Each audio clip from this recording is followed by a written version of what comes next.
Mr. President, thank you for the floor. Honorable members of the Congress, as Heath mentioned, local politics should not be neglected, but nor should youth's role in its construction. We were granted these seats here for a reason. You saw an opportunity in having people sitting in the House of European local democracy.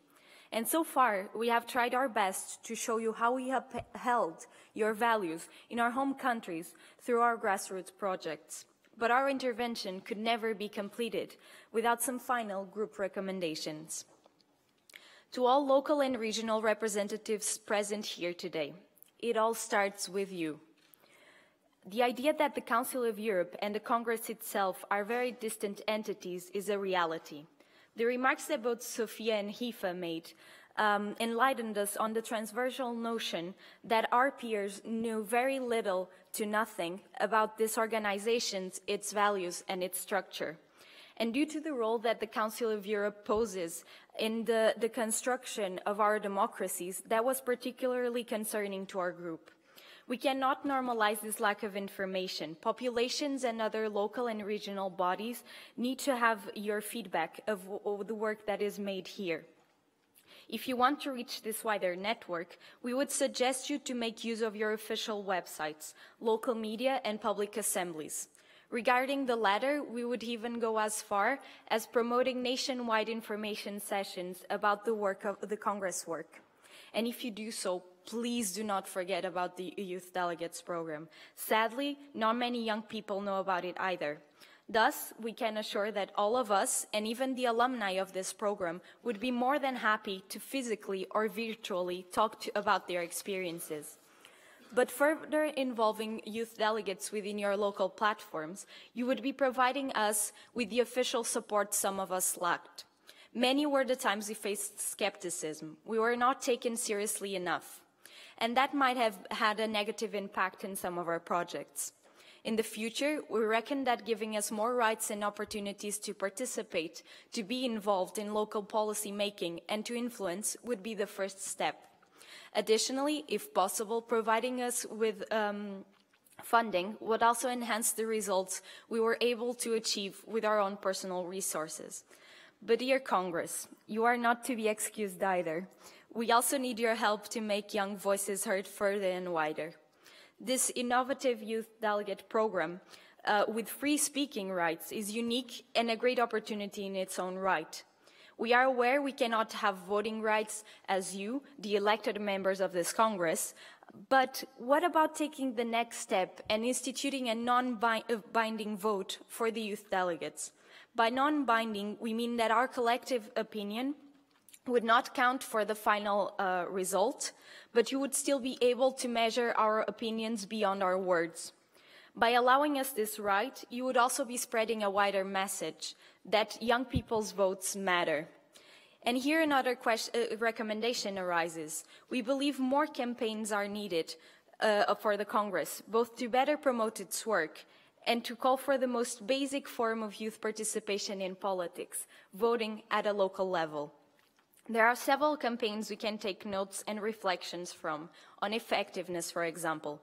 For instance, let us look at this time voting campaign for the European Parliament elections, in which some of us have participated.